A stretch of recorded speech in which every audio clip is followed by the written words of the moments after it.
আমার বুড়ো বাপকেও তুই সারিসনি বলে আওয়ামী লীগের নেতাকে গণধোলাই দিয়ে পুলিশের হাতে ধরিয়ে দিল। হাসিনার নির্দেশে আয়না ঘরে আটকে রাখা হয় ইলিয়াস আলীকে। রিমান্ডে ইলিয়াস আলীর হত্যার রহস্য ফাঁস। গভীর রাতে সেনাবাহিনীর ভয়ঙ্কর অভিযানে গ্রেপ্তার নিকচন চৌধুরী। আজ রাতের সবচেয়ে চাঞ্চল্যকর এবং বিস্ময়কর সংবাদ, গভীর রাতে সেনাবাহিনীর বিশেষ অভিযানে গ্রেপ্তার হচ্ছেন সরকার দলীয় সাবেক সংসদ সদস্য নিকচন চৌধুরী। হাসান মাহমুদ ও তার স্ত্রী মেয়ের ব্যাংক হিসাব জব্দের নির্দেশ। 24 ঘন্টার মধ্যে রাষ্ট্রপতি আব্দুল হামিদকে গ্রেফতার করতে সেনাপ্রধানকে হুঁশিয়ারি দিলেন খালেদা জিয়া। ভয়াবহ হিট খবর, 24 ঘন্টার মধ্যে শিল্পী মমতাজের ফাঁসি কার্যকর। খুলনা মহানগর আওয়ামী লীগের সহসভাপতি বেগ লিয়াকত আলী বয়স 70কে গণধোলাই দিয়ে পুলিশের সোপর্দ করা হয়েছে। জানিয়ে দেব এইমাত্র পাওয়া হাতে থাকা সর্বশেষ আপডেট খবর। দর্শক, এত সময় শুনছিলেন সংবাদ শিরোনাম, এবার থাকছে বিস্তারিত।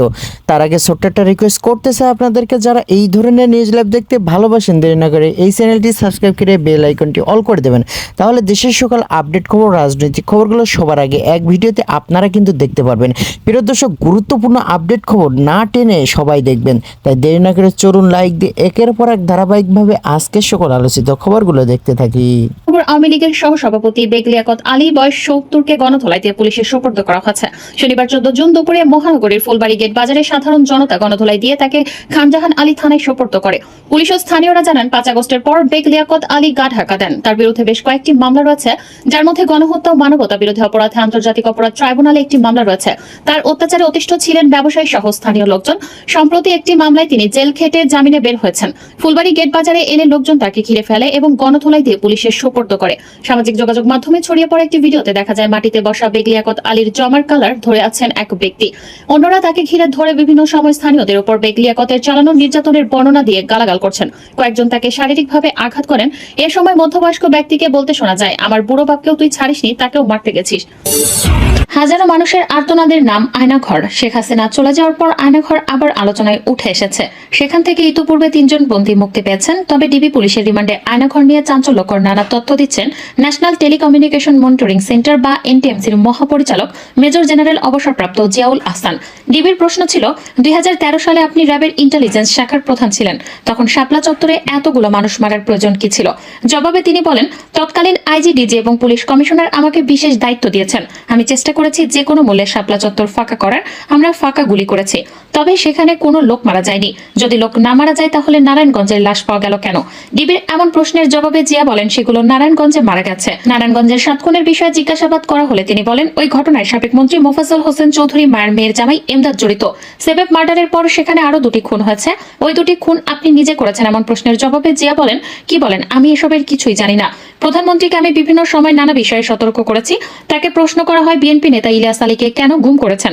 ফার্মগেট থেকে জাতীয় পার্টির এক নেতাকে তুলে এনে কেন হত্যা করেছেন?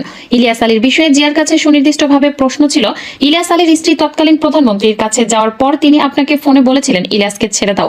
তখন আপনি ওই সময় বললেন ইলিয়াস আলীকে কিছুক্ষণ আগেই শেষ করে দেওয়া হয়েছে। এ সময় জিয়া কোনো মন্তব্যই করেননি। গভীর রাতে সেনাবাহিনীর ভয়ঙ্কর অভিযানে গ্রেপ্তার নিকচন চৌধুরী। আজ রাতের সবচেয়ে চাঞ্চল্যকর এবং বিস্ময়কর সংবাদ, গভীর রাতে সেনাবাহিনীর বিশেষ অভিযানে গ্রেপ্তার হচ্ছেন সরকার দলীয় সাবেক সংসদ সদস্য নিকচন চৌধুরী। দেশের রাজনীতিতে এক নতুন মোড় এনে দিল এই অভূতপূর্ব অভিযান। মাদারীপুরের শিবচরের দক্ষিণ কাঁঠালবাড়ি এলাকায়, যেখানে কিছুক্ষণ আগেই ঘটেছে দেশের রাজনৈতিক ইতিহাসে এক নাটকীয় ও ভয়ানক অভিযান। রাজ্যের 3টা 12 মিনিট এলাকা ঘিরে ফেলে প্রায় 12টি সজোয়া যান এবং শতাধিক সশস্ত্র সেনা সদস্য, হেলিকপ্টার থেকেও নজরদারি চালানো হচ্ছিল বলে জানিয়েছেন স্থানীয়রা। চোখের পলকে ঘিরে ফেলা হয় নিকচন চৌধুরীর পারিবারিক বাসভবন। শব্দহীন অস্ত্র, নাইট ভিশন ক্যামেরা আর বিশেষ রেড টিমের সঙ্গে অভিযান চলে। প্রায় 25 মিনিট তারপরে গ্রেফতার হন নিকচন চৌধুরী, যিনি তখন ঘুমিয়েছিলেন বলে পরিবার দাবি করেছে। রাতের অন্ধকারে হঠাৎ করে দেখি গুলি নয়, কিন্তু হেলিকপ্টার আর ট্রাকের শব্দে ঘর কাঁপছে। পরে দেখি চারদিকে আলোয় আলোকিত। আমাদের তো মনে হচ্ছিল যুদ্ধ শুরু হয়ে গেছে। পরে শুনি নিকচন চৌধুরী আর কাইসে নিকচন চৌধুরী, যিনি এক সময় ছিলেন ক্ষমতাসীন দলের তরুণ নেতৃত্বের একজন মুখপাত্র। তার বিরুদ্ধে গত কয়েক মাস ধরে চলছিল বিভিন্ন বিতর্কিত অভিযোগের তদন্ত। শোনা যাচ্ছিল মাদক চোরাচালান, অস্ত্র ব্যবসা, অর্থ পাচার এবং একটি গোপন মিলিশিয়া বাহিনী গঠনের অভিযোগ। যদিও সরকারিভাবে কোনো অভিযোগ তখনও দায়ের হয়নি, তবে হঠাৎ করে এই গ্রেপ্তার তাও সেনাবাহিনী দ্বারা প্রশ্ন তুলেছে। দেশের রাজনৈতিক কাঠামো এবং নিরাপত্তা ব্যবস্থার অবস্থা নিয়ে রাজনৈতিক বিশ্লেষক ডক্টর আনিসুজ্জামান বলেন, এটি নিঃসন্দেহে একটি বড় বার্তা। সেনাবাহিনী যদি এমনভাবে সরাসরি রাজনৈতিক নেতাদের বিরুদ্ধে অভিযান পরিচালনা করে, তাহলে বুঝতে হবে রাষ্ট্রের অভ্যন্তরীণ শক্তির ভারসাম্যে বড়সড় পরিবর্তন এসেছে। মন্ত্রিপরিষদের একজন সদস্য নাম প্রকাশ না করার শর্তে বলেন, আমরাও বিস্মিত। এটি একটি টেকনিক্যাল অপারেশন ছিল, যার বিস্তারিত আমাদের পরে জানানো হয়েছে। রাষ্ট্রের নিরাপত্তা যদি হুমকির মুখে পড়ে, তাহলে এমন অভিযান যুক্তি বিরোধী দল জাতীয় মুক্তি ফ্রন্টের মহাসচিব মাহমুদুল হক এক বিবৃতিতে বলেন। নিক্সনের ঘনিষ্ঠ আইনজীবী ব্যারিস্টার ইমতিয়াজ রশিদ বলেন, এটি সম্পূর্ণ বেআইনি। কোনো ওয়ারেন্ট ছাড়া, কোনো সতর্কতা ছাড়া একজন জনপ্রিয় নেতাকে গভীর রাতে এভাবে ধরে নিয়ে যাওয়া একটি প্রতিহিংসার বহিঃপ্রকাশ। আমরা হাইকোর্টে রিট দায়ের করছি। তার স্ত্রী বলেন, তারা আমাদের কোনো কথা বলতে দেয়নি। আমি শুধু দেখেছি আমার স্বামীকে চোখে কালো কাপড় বেঁধে নিয়ে যাওয়া হলো। আমাদের জানানো হয়নি কেন? বাংলাদেশ সেনাবাহিনীর পক্ষ থেকে এক সংক্ষিপ্ত বিবৃতিতে জানানো হয়, জাতীয় নিরাপত্তা ও সংবিধানের সুরক্ষার স্বার্থে একটি নির্দিষ্ট গোয়েন্দা তথ্যের ভিত্তিতে এই অভিযান পরিচালিত হয়েছে। অভিযানের সময় কোনো সামরিক ব্যক্তি বা সদস্য আহত হয়নি। আটক ব্যক্তি বর্তমানে রাষ্ট্রীয় হেফাজতে রয়েছেন। সূত্র জানায়, তাকে ঢাকায় নিয়ে যাওয়া হয়েছে এবং এখন অভ্যন্তরীণ জিজ্ঞাসাবাদ সেলে রাখা হয়েছে। ধারণা করা হচ্ছে, রাষ্ট্রবিরোধী কর্মকাণ্ডে যুক্ত থাকার অভিযোগে তাকে সন্ত্রাস বিরোধী আইনে গ্রেপ্তার দেখানো হতে পারে। এই গ্রেপ্তার শুধু একটি ব্যক্তির নয়, এটি একটি দৃষ্টান্ত, একটি বার্তা। এমন এক সময় যখন দেশের রাজনীতি ঘোলাটে জল ছবির মতো, তখন এমন একটি অভিযান রাজনীতির জল আরো ঘোলা করলো নাকি পরিষ্কার করলো, সেটা এখন একটি কোটি টাকার প্রশ্ন। বাংলাদেশের রাজনীতিতে আজ যেন এক অজানা ভূমিকম্পের কেন্দ্রবিন্দুতে দাঁড়িয়ে দীর্ঘ নীরবতা ভেঙে আজ যুগান্তকারী সংবাদ সম্মেলনে বিএনপি চেয়ারপারসন বেগম খালেদা জিয়া 24 ঘন্টার আলটিমেটাম দিয়েছেন সেনাবাহিনী প্রধান জেনারেল ওয়াকারুজ্জামানকে। সাবেক রাষ্ট্রপতি আব্দুল হামিদকে গ্রেফতার করতে হবে, তা না হলে জনগণ নিজেই সিদ্ধান্ত নেবে রাষ্ট্রের ভবিষ্যৎ নিয়ন্ত্রণে কে থাকবে আর কে থাকবে না। বিএনপি নয়াপল্টনে কেন্দ্রীয় কার্যালয়ে সাংবাদিকদের ভিড়ে ঠাঁই ছিল না। রাত 8:30টার দিকে যখন বেগম খালেদা জিয়া হুইল চেয়ারে চেপে সংবাদ সম্মেলন কক্ষে প্রবেশ করেন, তখন উপস্থিত সাংবাদিক ও দলের নেতাকর্মীদের মধ্যে থমথমে উত্তেজনা ছড়িয়ে পড়ে। তার চোখে ছিল আগুনের মতো, দুটি কণ্ঠে ছিল দৃঢ়তা। বক্তব্যের শুরুতে বেগম জিয়া বলেন, আজ থেকে 15 বছর আগে যেভাবে 111 ছায়া এনে দেশের গণতন্ত্রকে হত্যা করা হয়েছিল, আজ আবার সেই ষড়যন্ত্র নতুন করে জেগে উঠেছে। সাবেক রাষ্ট্রপতি আব্দুল হামিদ একজন প্রতারণার প্রতীক। তার বিরুদ্ধে রাষ্ট্র অর্থ লুটপাট, বেআইনি জমি অধিগ্রহণ এবং সামরিক গোয়েন্দা নেটওয়ার্ককে ব্যবহার করে বিএনপির নেতাকর্মীদের গুম করার অভিযোগ রয়েছে। তিনি আরো বলেন, এই মানুষটি রাষ্ট্রপতি হয়ে কি পরিমাণ ক্ষমতার অপব্যবহার করেছেন তার প্রমাণ আজ প্রতিটি গুম হওয়া পরিবারের কান্নায় মিশে আছে। আর আজ যখন জনগণ জেগে উঠেছে, তখন তিনি নিজের নিরাপত্তা নিশ্চিত করতে সেনা প্রধানের পেছনে আশ্রয় নিচ্ছেন। এটা চলতে দেওয়া যায় না। বেগম জিয়ার সরাসরি সেনা প্রধানকে উদ্দেশ্য করে বলেন, অকার্যমান সাহেব, আপনার প্রতি এখন আমাদের বিশ্বাস আছে যে আপনি একটি নিরপেক্ষ এবং দেশপ্রেমিক অবস্থানে আছেন। কিন্তু যদি আগামী 24 ঘন্টার মধ্যে আব্দুল হামিদকে গ্রেফতার করে সামরিক আদালতের আওতায় না আনা হয়, তাহলে আপনাকে দায় নিতে হবে যা ঘটবে তার জন্য। এই ঘোষণার পর উপস্থিত বিএনপি নেতাকর্মীরা খালেদা জিয়া জিন্দাবাদ, গণতন্ত্র চাই স্লোগানে মুখরিত করে তোলে পুরো হলরুম। দলের পক্ষ থেকে প্রকাশিত 112 পৃষ্ঠা ব্ল্যাক ফাইল অনুযায়ী সাবেক রাষ্ট্রপতি আব্দুল হামিদ 2013 থেকে 2023 সাল পর্যন্ত রাষ্ট্রপতির ক্ষমতা ব্যবহার করে অন্তত 43টি গোপন সামরিক ফাইল চীন ও ভারতীয় গোয়েন্দা সংস্থার হাতে তুলে দিয়েছে। তার পরিবারের নামে কিশোরগঞ্জ, নেত্রকোনা ও সিলেট জেলায় প্রায় 1700 এবং 20 কোটি সম্পত্তি কেনা হয়েছে, যার সিংহভাগ অবৈধ। 2018 সালে নির্বাচনের আগে সেনাবাহিনী ও প্রশাসনের মধ্যে বিশেষ টাস্ক ফোর্স গঠন করে নির্বাচনী ফলাফল পাল্টানোর নির্দেশ দেন। বিএনপির দাবি, এই তথ্য প্রমাণ সহ ব্ল্যাক ফাইল ইতিমধ্যে জাতিসংঘ, আন্তর্জাতিক মানবাধিকার সংস্থা এবং আইসিসিতে পাঠানো হয়েছে। বেগম জিয়ার হুঁশিয়ারি পরপরই সেনা সদর দপ্তর থেকে এক বিবৃতি জারি করে জানানো হয়েছে, সাবেক রাষ্ট্রপতি সংক্রান্ত অভিযোগ অত্যন্ত গুরুত্বপূর্ণ এবং সেনাবাহিনীর সংবিধান অনুযায়ী দায়িত্ব পালন করেছে।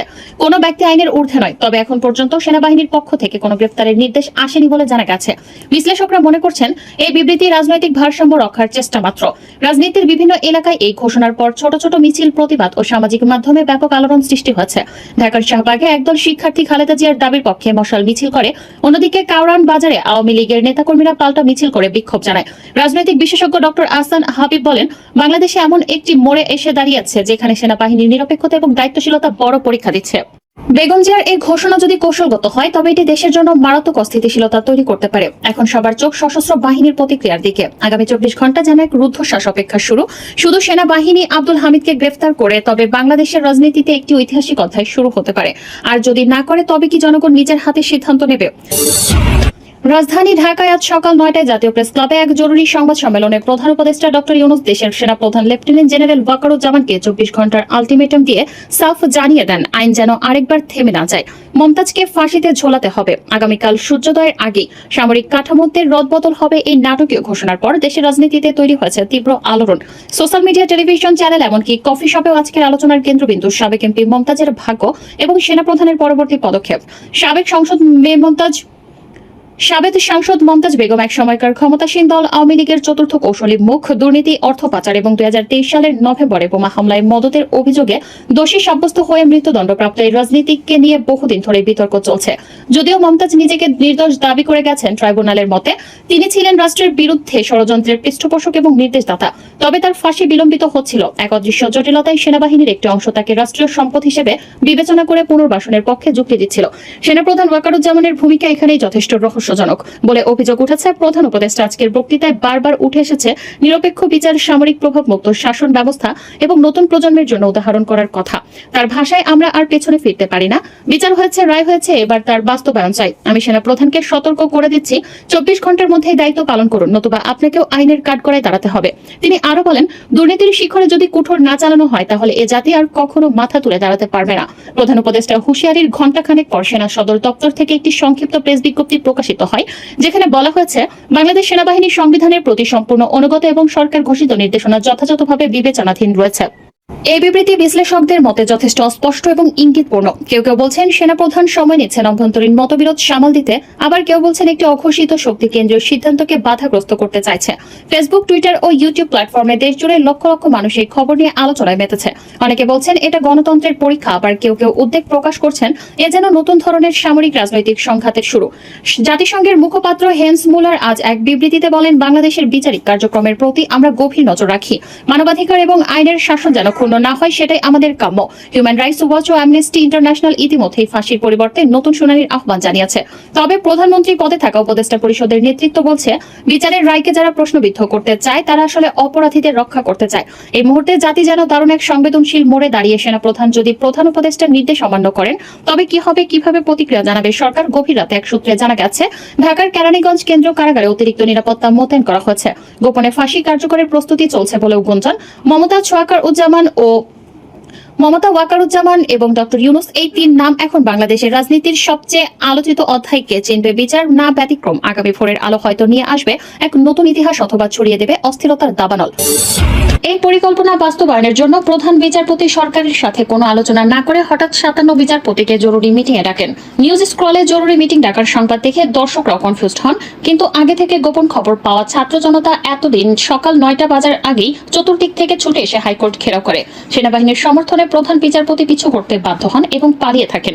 মিটিং স্থগিত হয়। ছাত্ররা বিচারপতির বাসা ঘেরাও করে রাখে। সেনাবাহিনী শৃঙ্খলা রক্ষার আবরণে সেখানে ছিল। পদত্যাগপত্র সরকারকে দেওয়া হয়েছে নিশ্চিত হয়ে ছাত্ররা হাইকোর্ট এবং বাসভবন ত্যাগ করে। সাবেক পররাষ্ট্রমন্ত্রী হাসান মাহমুদ ও তার স্ত্রী মেয়ের নামে থাকা ব্যাংক হিসাব জব্দের নির্দেশ দিয়েছে Bangladesh financial intelligence unit, BFIU এর নির্দেশ বলা হয়েছে। মোহাম্মদ হাসান মাহমুদ, তার স্ত্রী নুরুন ফাতেমা এবং মেয়ে নাফিসা জুমাইনা মাহমুদের ব্যক্তিগত ব্যবসায়ী হিসাব জব্দ করতে হবে। 2012 সালের মানি লন্ডারিং প্রতিরোধ আইনের আওতায় এই নির্দেশ দেওয়া হয়। বাংলাদেশ ব্যাংকের আর্থিক গোয়েন্দা বিভাগের এই নির্দেশনার ফলে ওই তিনজনের ব্যক্তিগত কিংবা ব্যবসায়িক ব্যাংক হিসাব থেকে কোনো অর্থ উত্তোলন করা যাবে না। শেখ হাসিনা আমাদের তৃণমূল পর্যায়ের নেতাকর্মীদের বিপদে ফেলে রেখে পালিয়ে গিয়ে বিশ্বাস ভঙ্গ করেছেন। এখন আর আওয়ামী লীগের ওপর আমাদের কোনো আস্থা নাই। সনাতন ধর্মাবলম্বীদেরও তার এবং তার দলের ওপর আস্থা থাকলো না। পটুয়াখালীর কলাপাড়া উপজেলা আওয়ামী লীগের আইন বিষয়ক সম্পাদক ও কলাপাড়া চৌকি আদালতের জ্যেষ্ঠ আইনজীবী নাথুরাম ভৌমিক পৌর শহরের হিন্দু অধ্যুষিত চিঙ্গরিয়া এলাকায় অবস্থিত রাধা গোবিন্দ ও চিঙ্গরিয়া সার্বজনীন দুর্গা মন্দির কমিটির আয়োজনে এক শান্তি সমাবেশে এসব কথা বলেন। বাংলাদেশে চলমান পরিস্থিতির সুযোগ নিয়ে সংখ্যালঘুদের উপরে আওয়ামী লীগ নেতারা হামলা চালাচ্ছেন বলে জানিয়েছেন বাংলাদেশ জাতীয় হিন্দু মহাজোটের সভাপতি অ্যাডভোকেট গোবিন্দ প্রামাণিক।